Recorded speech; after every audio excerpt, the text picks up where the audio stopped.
NFT, you can use them to claim ownership of something. But what does it mean to claim or to say or that people would acknowledge that you are the ownership, for example, of the first tweet made by Twitter creator? The ownership of the first tweet made by Twitter creator was purchased as an NFT for a few millions of dollars. But I can tell you what was the first tweet of Twitter creator. I can tell you this was his tweet. So what does it mean to own this? So let's start with this. The concept of ownership does not really exist. We as human beings invented it. It was not something that is embedded in the universe. It's not embedded in the universe. We invented it. So as we are the inventors of ownership, we can define and we can agree what is the ownership means. And if 99% of the people would not agree with us about what ownership means, then it would be practically nothing. So we start by saying that ownership is something that human beings agree upon.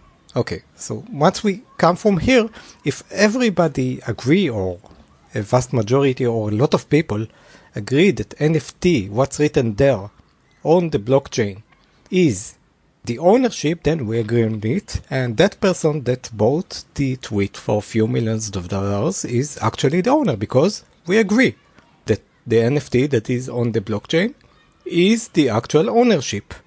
Okay, so now that we agree on it, why would someone buy and claim ownership for a few millions of dollars? Well, he may do so for a few reasons. So first, remember that we just said that we all agreed, or it's becoming more and more common to agree that the NFT is the actual ownership. It's just a record that says that this tweet belongs to this guy. And you can claim ownership of anything. You can buy a picture, you can buy an art, you can buy a meme, you can buy some segment of, you can say that the basketball that Michael Jordan has shot in, 1987 is owned by you, and you will buy it. Okay? You will buy it from him, let's say. Okay? So what does it mean to have an NFT? First, it means that someone else might want to buy it from you for even more money. So this can be something speculative. Another thing is that if it's something common, and let's say that by owning an NFT, this doesn't mean that you don't want anyone to copy this image. Vice versa. You do want many people to copy this image, because the more people that see this tweet that you bought, the more famous you become, the more acknowledged the crowd is that you are the owner of it. So you do want people to copy it.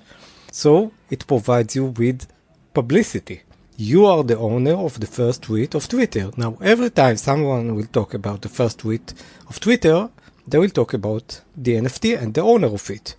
There are a few more side effects. Usually, when we want to claim ownership, we either talk to a lawyer or talk to the bank, and they all do their cut. They cut the fee, and they are a central place, and maybe they won't even allow you to be the owner, because they would say, no, I don't want to let you be the owner. And now, once it's on the blockchain, no one can prevent this, and this is the whole concept of the blockchain. So we are removing the middleman.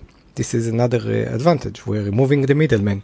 And basically, once you have the NFT, what you could do is speculate on the NFT. You can buy something and later on sell it.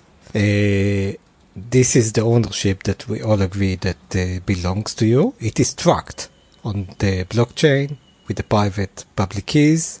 You can swap NFTs. For example, you can tell someone, you give me your NFT, I'll give you this NFT.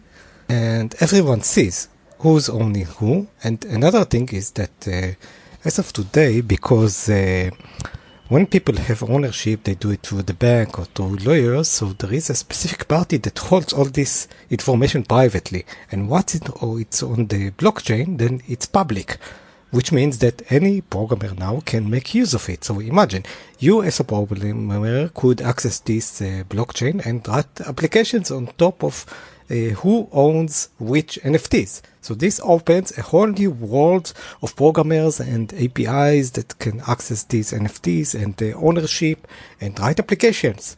So don't demise it. This is a very great beginning for a whole new world of programmers writing applications on top of the NFTs. In addition, you can have a fraction of an ownership on something. So let's say I buy 1 pixel of the Mona Lisa and you buy 1 pixel of the Mona Lisa. It's possible here because, as we said, the ownership is an agreement. An agreement, if we agree that if I write that 1 pixel of Mona Lisa on the blockchain it belongs to me, then it belongs to me.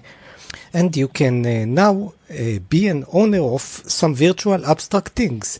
You can be an owner of a song. You can be an owner of some kind of meme that goes on over the internet, or of a moving GIF, or of an icon. You can be the owner of an icon, and you can monetize it. And this provides means for automatic allocation of royalties. As of today, there are always men in the middle. The man in the middle takes the cut. So just like Airbnb removed the man in the middle, and Facebook removed the man in the middle, and Google Ads removed the man in the middle, then this is removing the man in the middle for the royalties and for creativity. So I think this was very interesting. This was a brief summary of what is NFT, and we tried to focus on the understanding that NFT is ownership, and ownership is an invented concept that human beings have invented. And if we all agree now that the ownership is written on the blockchain, then it's written on the blockchain. So this was NFT.